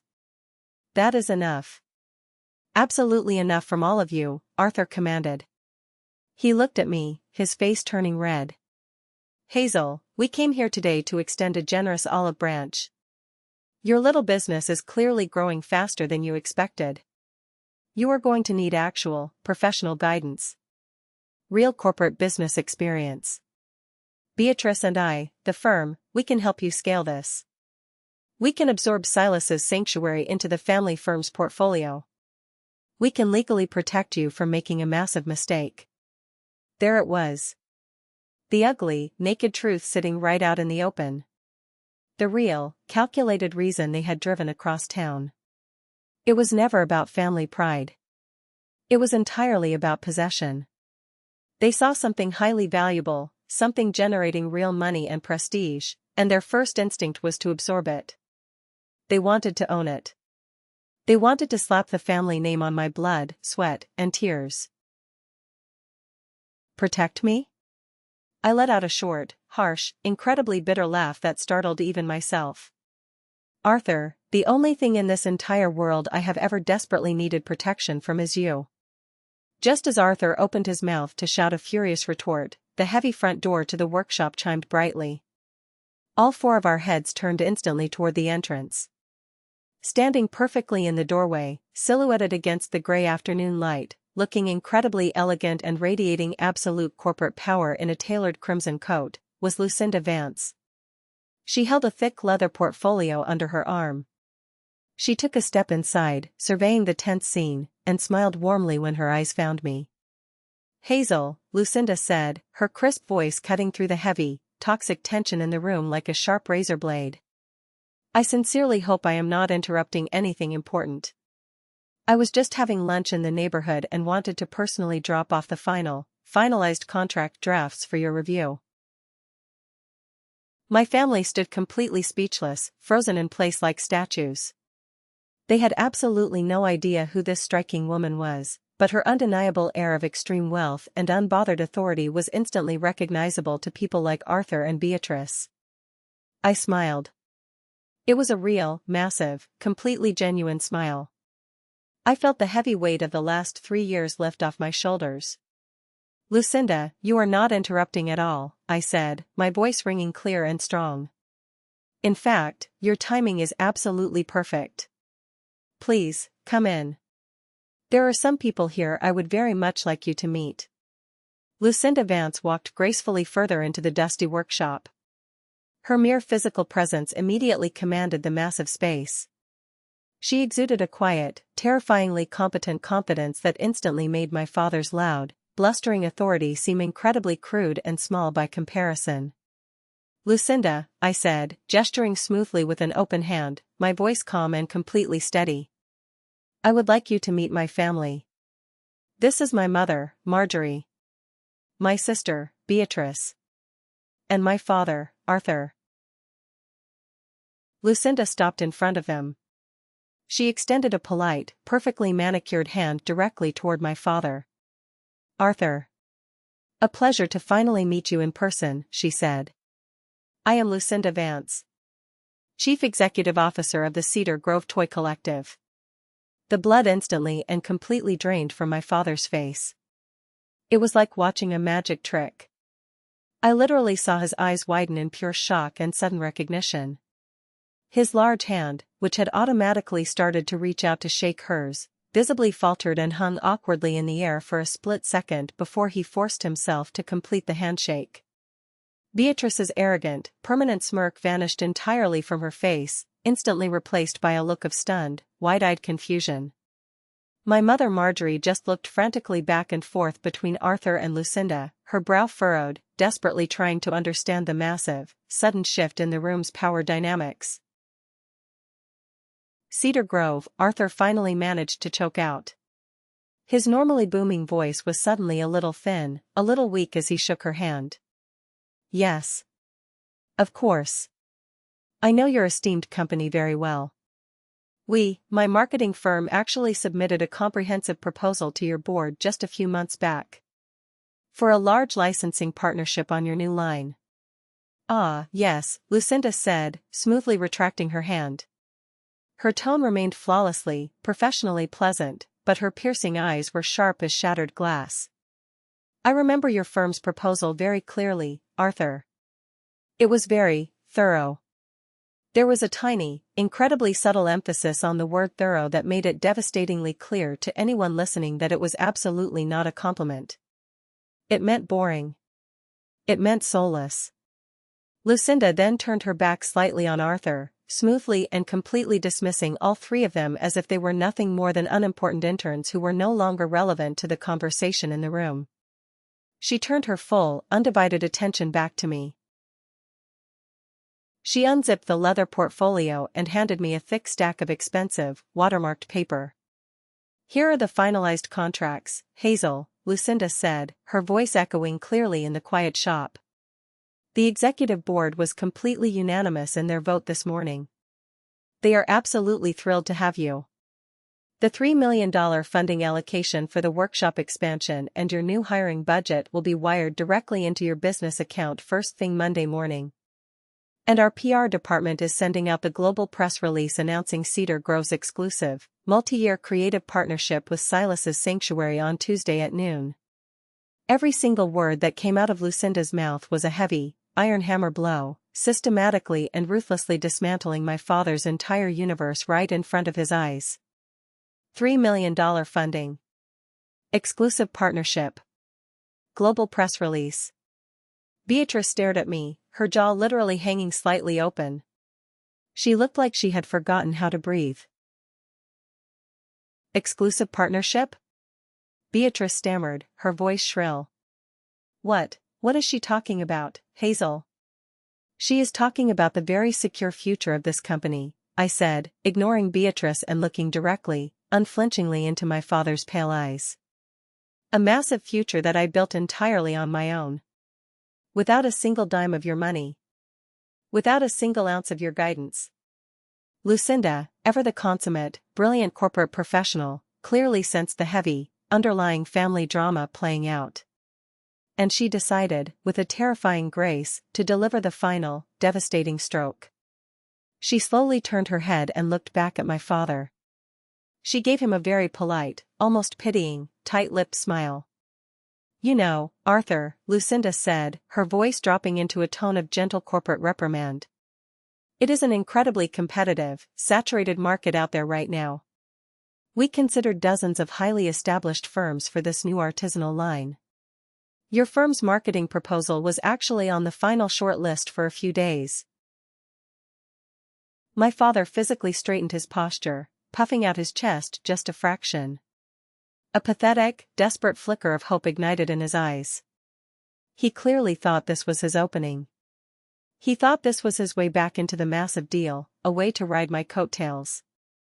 But ultimately, Lucinda continued, her voice instantly turning crisp, cold, and devastatingly decisive, "Your proposal lacked a certain vital something. It lacked true vision. It lacked authenticity. We were actively searching for a true master craftsman. We did not want just another slick marketing angle to sell cheap plastic. We wanted art." She reached out and placed a warm, firm hand lightly on my shoulder. It was a highly visible, unmistakable gesture of total alliance and protection. "Then, we found Hazel," Lucinda said proudly. "We found the exact soul we were desperately looking for." The choice, in the very end, was not difficult for the board at all, Arthur. Silas's Sanctuary was simply playing in an entirely different, much higher league than your firm. Absolute silence fell over the workshop.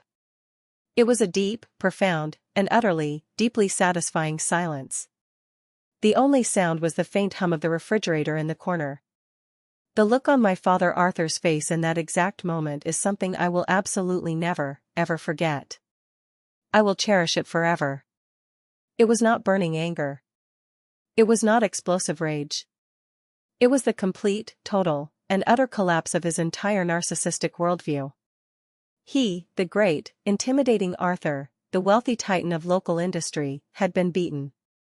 He had been completely outmaneuvered and outclassed, not by a massive rival corporate conglomerate, but by his own daughter.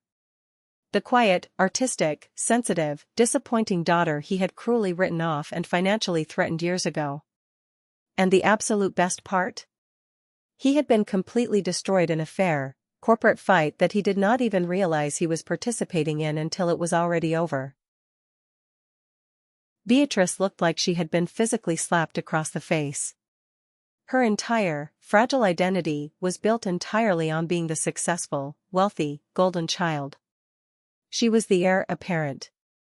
But in that defining moment, standing in the dust of my shop, she was absolutely nothing. She was just the irrelevant older sister of the woman Cedar Grove had chosen to make a millionaire. My mother Marjorie looked completely, utterly lost. Her carefully, meticulously constructed false reality, the one where her husband was all-powerful, her eldest daughter was the star, and I was the pitiful charity case, had just been vaporized into thin air. Standing there, holding the multi-million-dollar contract against my chest, I felt incredibly calm. There was no sudden, ugly surge of petty triumph. There was no overwhelming desire to scream or gloat in their faces. There was just a very quiet, very profound, deep sense of total peace. The long, painful war was finally over. And I had not just won the battle. I had rendered the entire conflict completely irrelevant. I was not fighting for their scrap of approval anymore. I had achieved something infinitely more valuable than my father's money. I had achieved my own total independence. After pointing out where I needed to sign a few preliminary documents, Lucinda politely checked her expensive watch and made a graceful, perfectly timed exit. She gave my stunned family one last, brief, polite nod, shook my hand warmly, and smiled. "I will call your new private office line on Monday morning, Hazel," Lucinda said clearly. "Welcome to the Cedar Grove family. We are going to do beautiful things together." The heavy shop door chimed softly as it closed behind her, leaving me completely alone with the pathetic ghosts of my past. The silence they left behind in her wake was incredibly heavy, thick with millions of unspoken words and shattered, bleeding egos. For a long, painful minute, absolutely no one moved a muscle. My father stared blankly at the exact spot on the concrete floor where Lucinda had stood. His face was gray and pale. His broad shoulders were heavily slumped forward. I had never, in my 32 years of life, seen him look so incredibly defeated, so physically small. The all-powerful, terrifying patriarch of my childhood was completely gone. He was instantly replaced by a tired, old man who had just been publicly, humiliatingly rendered obsolete in his own industry. My mother Marjorie was, predictably, the very first one to try and speak. Her voice was trembling slightly, her hands fluttering nervously as she desperately tried to find some way to glue the shattered pieces of their perfect world back together. "Well, Hazel," Marjorie stammered, forcing a horribly fake, tight smile. That is simply wonderful news, sweetheart. We had absolutely no idea you were aiming so incredibly high. If you had just told us." It was a pathetic, desperate attempt to instantly reframe the narrative. She wanted to pretend they had been on my side, cheering for me all along. I did not answer her. I did not yell. I just stood there and looked at her. My expression was completely blank, hard, and unyielding. Under the weight of my silent stare, her false words slowly trailed off into a miserable, awkward silence. Beatrice, for her part, was completely and utterly deflated. The trademark smirk, the heavy arrogance, the sneering condescension, it was all entirely gone. She slowly leaned her back against a sturdy workbench, staring blankly at her expensive shoes, running a shaking hand through her perfectly styled hair. She looked completely lost. The shiny golden child had permanently lost all of her shine. Finally, Arthur moved. He walked slowly, almost dragging his feet, over to a display shelf holding some of my smaller, intricate toys. The carved foxes, the jointed bears. He reached out with a trembling hand and picked one of the bears up. He turned it over and over in his large hands, staring at the smooth wood grain as if he was truly seeing my detailed work for the very first time in his life. "All these years," Arthur said. His voice was barely above a rough whisper. "All these damn years, I thought this was just a pathetic waste of time. I thought it was just a silly distraction from a real career. He looked up from the wooden bear and met my eyes. His eyes were filled with a chaotic, confusing mix of deep emotions that I could not fully decipher. Was it regret? Was it shame? I did not understand, he whispered. No, I said, my voice completely devoid of any lingering anger, filled only with a cold, quiet finality. You did not want to understand. It was easier to crush me. There was absolutely nothing left to say. The entire power dynamic of our family had been permanently, irrevocably altered in the span of 10 minutes.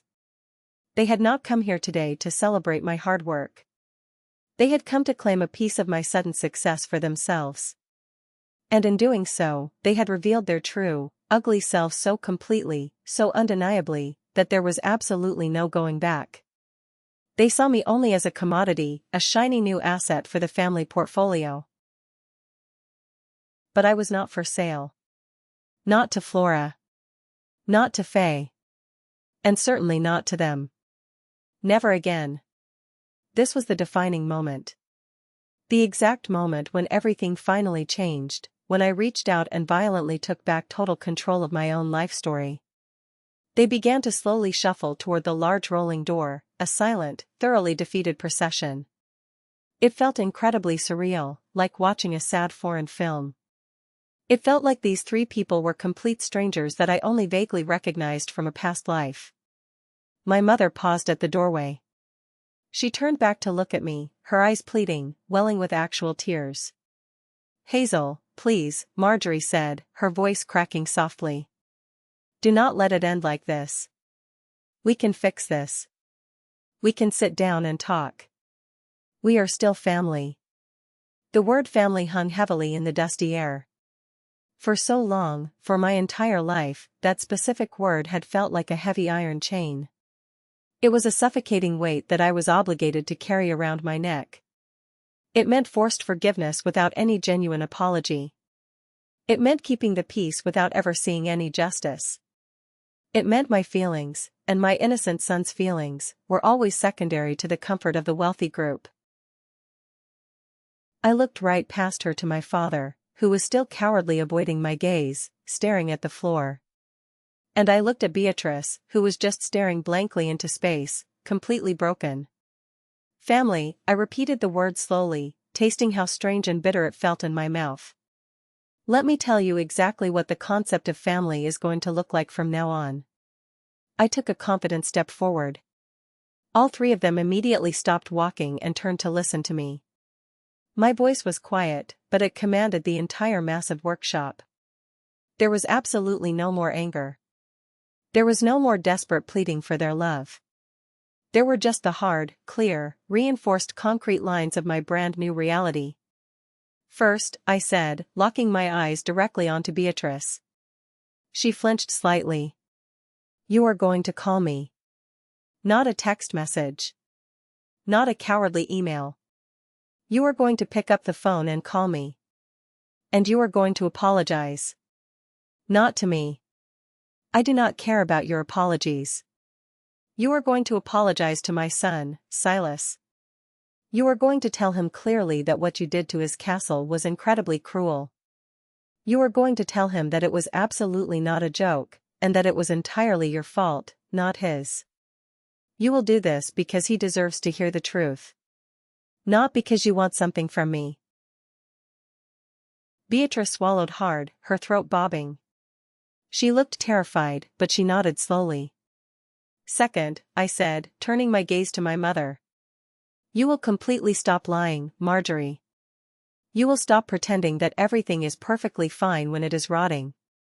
You will stop trying to keep your fake peace by sacrificing my son's emotional well-being. If you ever undermine my authority as a mother, or belittle what I do behind my back to Aunt Edith or anyone else ever again, you will never see my face, or your grandson's face, for the rest of your life. Am I absolutely clear? Tears finally spilled over her perfectly mascaraed eyelashes, leaving dark streaks on her cheeks. She nodded frantically, unable to speak.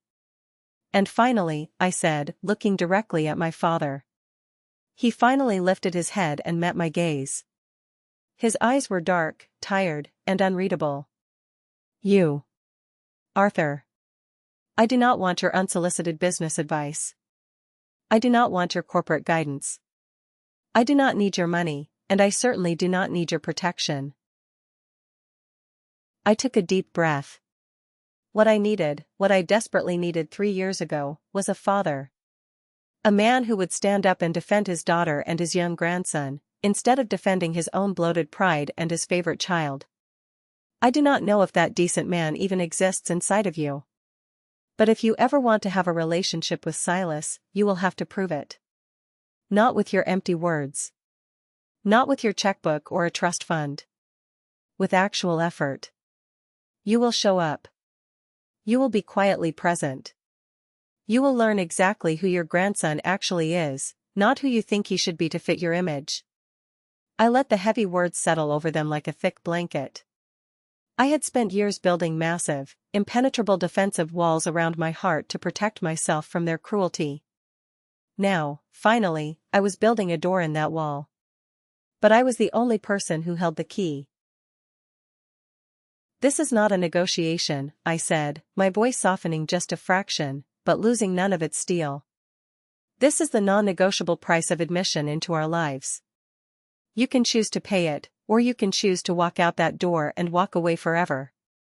Either way, Silas and I will be completely fine. We already are. I held their stunned gazes for a long, powerful moment. Then, I turned my back to them and calmly walked back toward my workbench. It was a clear, unmistakable dismissal. The conversation was officially over. I picked up a rough piece of cherry wood and a sanding block. The familiar, solid weight was an immense comfort in my hands. A few moments later, over the sound of my sandpaper scraping against the wood, I heard the soft, musical chime of the heavy front door as it opened, and then gently closed, leaving me in the quiet, peaceful, beautiful solitude of the world I had built all by myself. 6 months later, our life had finally found a beautiful, steady new rhythm. It was a rhythm set entirely by the productive hum of the table saws and the loud, happy laughter of my son. The Cedar Grove partnership completely transformed absolutely everything. Silas's sanctuary was no longer a frantic, exhausted one-woman operation run on cheap coffee and gasoline fumes. The new workshop was a bustling, vibrant hub of creativity. I had hired a small, incredibly dedicated team of skilled craftspeople to help me meet the massive global demand. Among them was Amos, who I had successfully convinced to permanently close his dusty old shop and come out of semi-retirement to be my highly paid workshop foreman. "I am way too old for this corporate nonsense," Amos would grumble loudly every single morning, sipping from his thermos. But he always had a massive, beaming smile hidden under his thick white beard. The money from the Cedar Grove advance and the ongoing royalties was truly life-changing. It allowed us to finally breathe. We moved out of that tiny, noisy apartment above the laundromat. I bought a modest, beautiful, single-story house in a quiet, tree-lined neighborhood with a massive, fenced-in backyard for Silas to run around in. I proudly paid off the few lingering debts I had from the divorce. And I fully funded Silas's college fund account to the absolute maximum limit. It was a massive, crushing weight lifting completely off my tired shoulders, a weight of financial anxiety that I had carried for so long I had not even realized it was crushing me.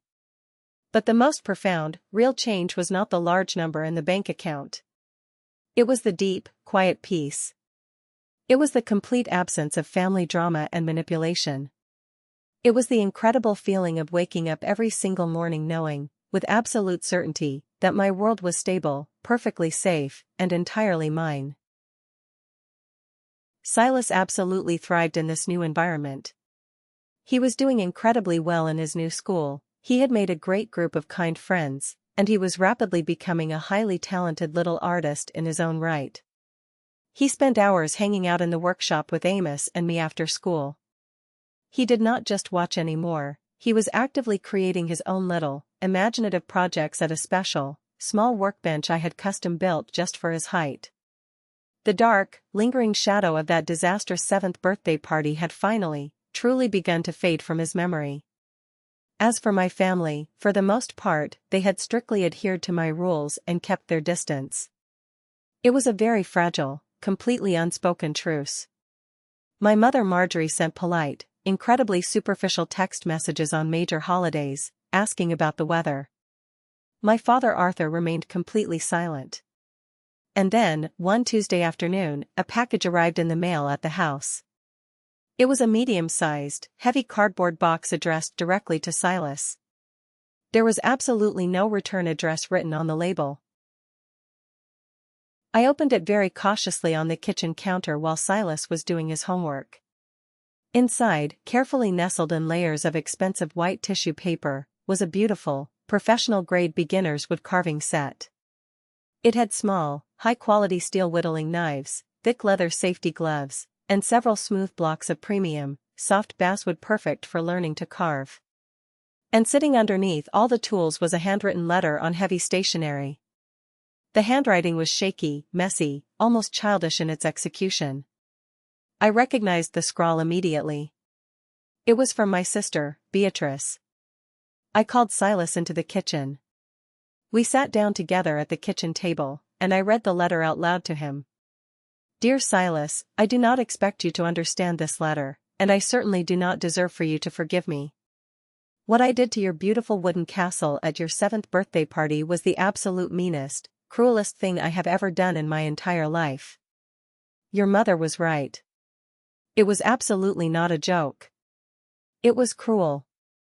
I did it because I was deeply jealous of your mom. I was jealous of her incredible talent, and I was jealous of how much she loved you.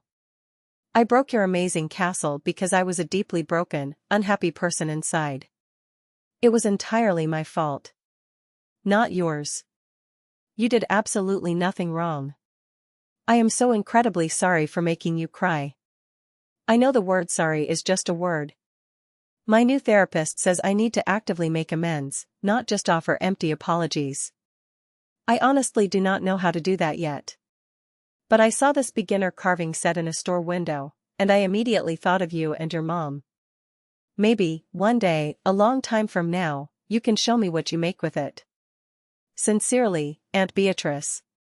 Silas was completely quiet for a very long time after I finished reading the letter. He sat there, his small hands resting on the table. He looked at the shiny carving tools in the box, then at the tear-stained letter, and then finally up at me. She is really sad, isn't she, Mommy? Silas asked softly.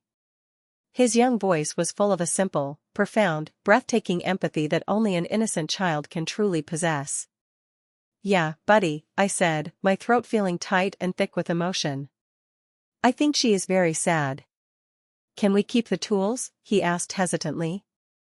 Of course we can, I said, putting my arm around his shoulders. Do you want to write a letter back to her? Silas thought about it seriously for a moment, kicking his legs under the table. Not yet, he said firmly. But maybe one day.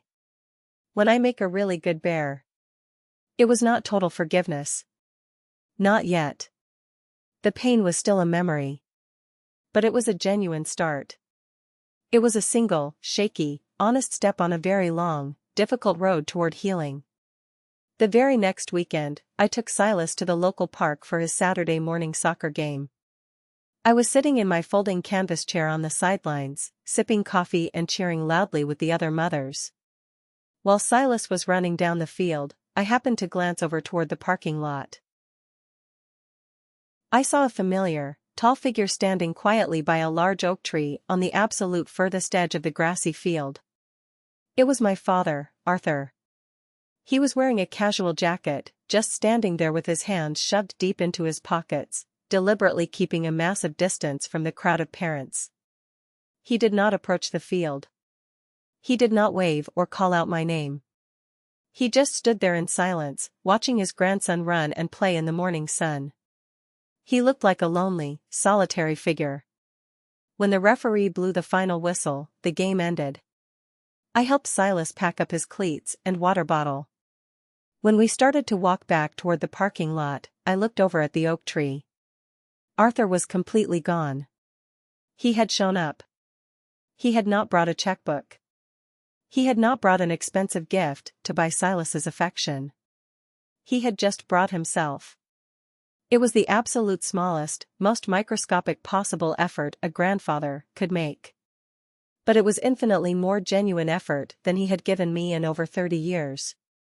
The frozen, solid ground between us, which had been frozen solid for decades, was very, very slowly beginning to thaw. Arthur's silent, distant appearances became a strange, unspoken new routine in our lives. Every few weeks, I would spot him standing at the far edge of Silas's soccer games. I would catch a glimpse of him sitting in the very back row of the dark auditorium during a school choir performance, slipping out before the house lights came up. He never once approached me. He never spoke a word. He was just simply there. A quiet ghost haunting the peaceful edges of our happy new life. I did not know exactly what to make of his behavior. It was slightly unsettling at first, but it was also exactly what I had demanded of him. It was an effort. A clumsy, silent, incredibly awkward effort to be present. One cool autumn evening, Uncle Leland came over to our new house for a home-cooked dinner. Leland had become a regular, highly welcome, and cherished presence in our lives. He was absolutely wonderful with Silas, spending hours teaching him complex chess strategies on the living room rug and telling him old, silly family stories that did not involve any pain or competition. After we had eaten, and Silas had gone to his bedroom to read, Leland and I were sitting out on my new wooden back porch. We were wrapped in blankets, watching the fireflies blink in the dark grass. "I saw Arthur standing at Silas's soccer game last week," Leland said quietly, swirling the melting ice cubes in his glass of iced tea. "I know," I said, pulling my blanket tighter around my shoulders. "He has been doing that quietly for a few months now." Leland sighed. It was a heavy, incredibly weary sound. "He honestly does not know how to physically talk to you, Hazel. He never has. He simply does not possess the emotional tools to do it." "He managed to find the tools for Beatrice," I said, a tiny sliver of that old, familiar bitterness creeping back into my voice despite my best efforts.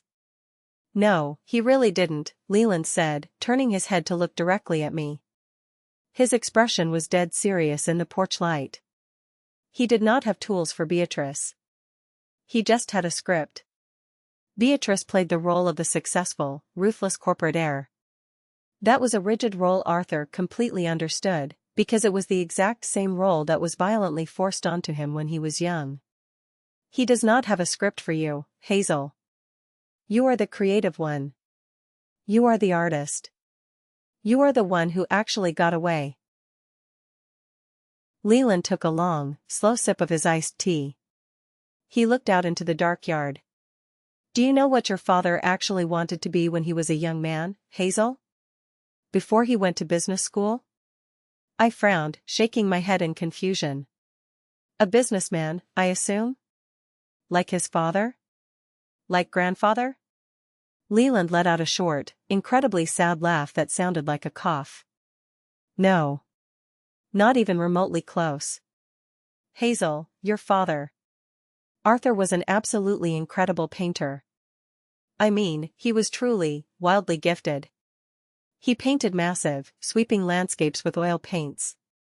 When he was 18, he won a major scholarship. He was accepted into one of the most prestigious, exclusive art schools in the entire country on the East Coast. He wanted to spend his entire life standing in front of an easel." I stared at my uncle, completely dumbfounded, trying desperately to process this bizarre information.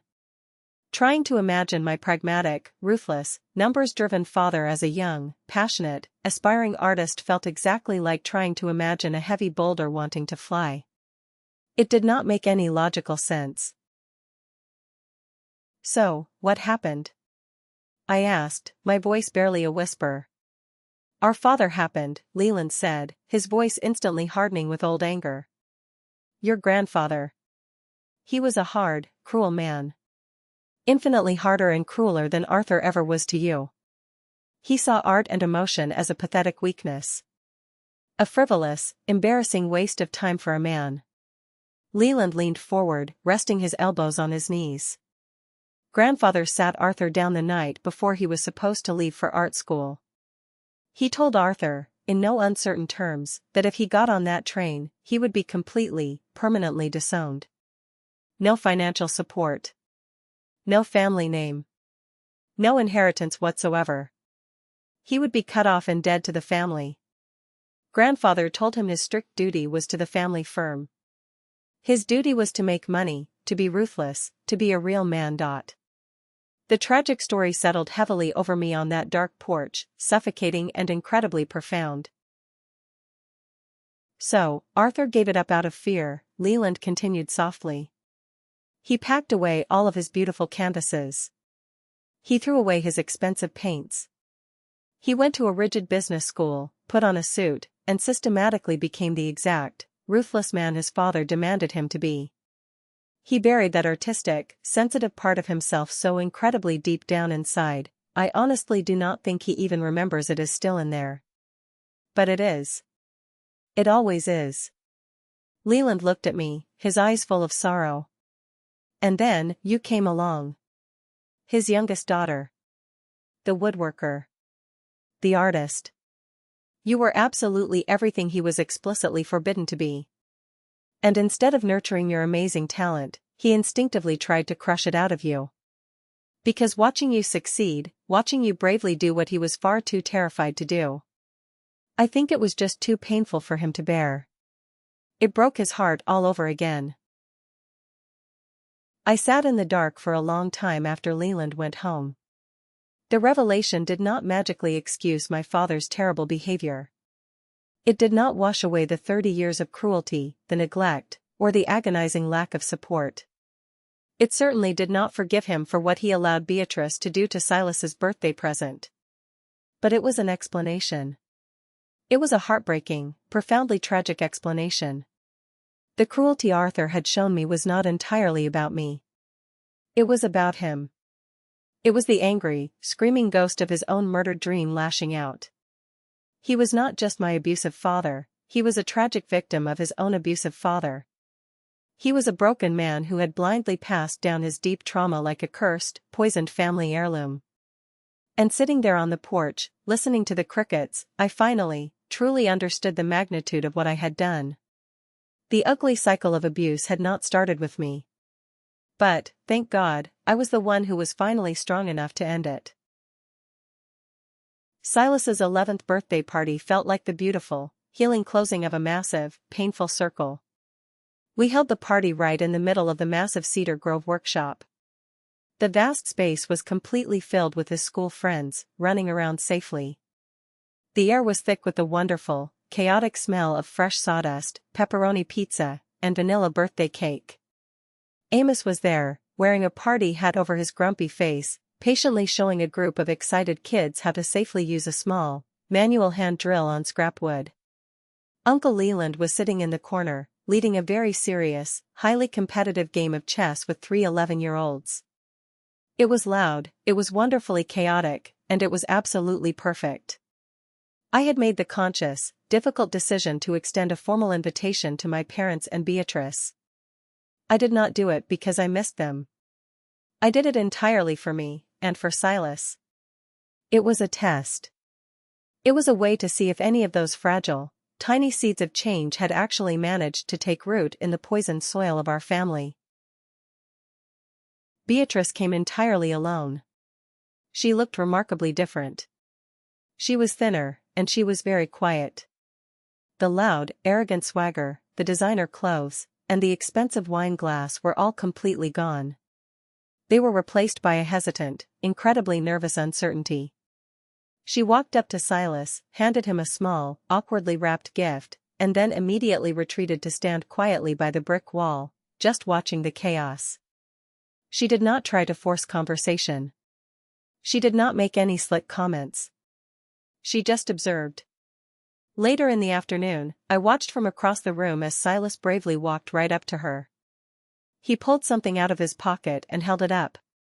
It was a small, slightly lopsided wooden bird that he had carved himself from the soft basswood block Beatrice had sent him months ago. I watched Beatrice kneel down on the dusty concrete floor, completely disregarding her nice pants. And for the very first time in my entire life, I saw my sister really, truly look at my son. She listened to him explain the carving. And she smiled. It was a small, incredibly sad, but entirely genuine smile.